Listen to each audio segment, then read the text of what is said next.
The sun sank heavy across the horizon, staining the sky with streaks of fire and blood. The land below lay parched and endless, a quilt of dust and sagebrush stretching toward distant mountains that glowed like iron in a forge.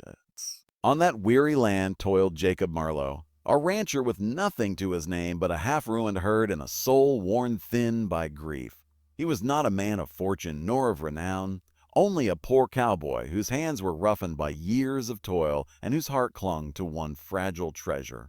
Around his neck upon a simple leather cord hung a silver necklace. It was plain enough to strangers' eyes, no gemstone nor gold, but to Jacob it was the world entire. For that necklace had belonged to his mother, a woman whose strength had carried him through famine and storm until fever carried her to the grave. It was the last echo of her presence, the only proof that once, in a world of cruelty, there had been love. He wore it always, not as adornment, but as remembrance. One evening, as the sun bled into twilight, Jacob drove his cattle toward a narrow creek that carved its way through Apache territory. He had walked this land many times, careful, respectful, keeping his distance. Yet fate, that cruel trickster, had a different design for him. Hooves thundered against the ground, rising like a storm from the ridges. Warriors swept down upon him with the swiftness of hawks, their painted faces gleaming in the fading light, their arrows trained upon his chest. Jacob froze where he sat, reins tight in his calloused hands, every muscle coiled with fear. From their midst rode a figure who stilled the chaos like a sudden hush in a storm. She sat her horse with regal ease, her back straight, her eyes sharp as black glass. Braids laced with feathers swayed against her shoulders, and the fading sunlight crowned her in gold. Jacob knew without doubt that this was Nylin, the Apache queen, whose name was carried in whispers across frontier towns. She was no myth, but flesh and blood, a leader who bore her people's grief and wrath with unyielding pride. Her gaze moved across him, pausing at the glint of silver resting against his chest.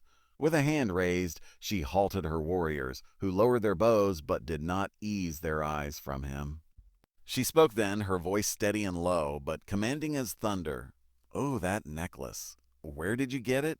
Jacob's breath caught. His hand rose instinctively to the chain, curling around it as though to shield it from her eyes. It belonged to my mother," he answered, his voice carrying both defiance and plea. "She wore it every day until the fever took her. It's all I have left of her." The queen's expression darkened, not with anger, but with something heavier, memory. She dismounted, each movement flowing with the grace of authority, and stepped toward him. Her fingers, slender and strong, brushed the pendant, not to seize it, but to trace it with reverence. Her eyes seemed to search beyond the silver into the threads of history itself. "This is not just yours," she murmured. "This was crafted by my people, forged by our silversmiths for the daughter of a chief, long before your mother's hands ever touched it. It was taken from us in fire and blood, carried away in raids, scattered into the hands of strangers. We thought it lost." Her gaze lifted to his, sharp as a blade. "And yet here it hangs upon you." Jacob felt his throat tighten. He saw the warriors behind her shifting, their murmurs low, some calling for its return, others silent in deference to their queen. He clutched the necklace tighter. "I don't deny what you say, but I swear on my life it was my mother's. She gave it to me before she died. If you take it, you take her last breath from me.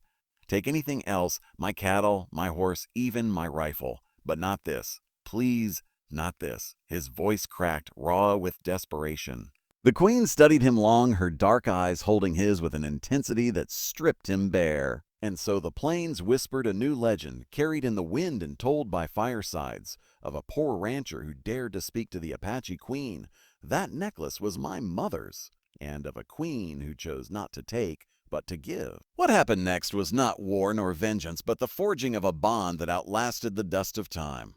A silver necklace became the thread that bound two hearts, two histories, into one.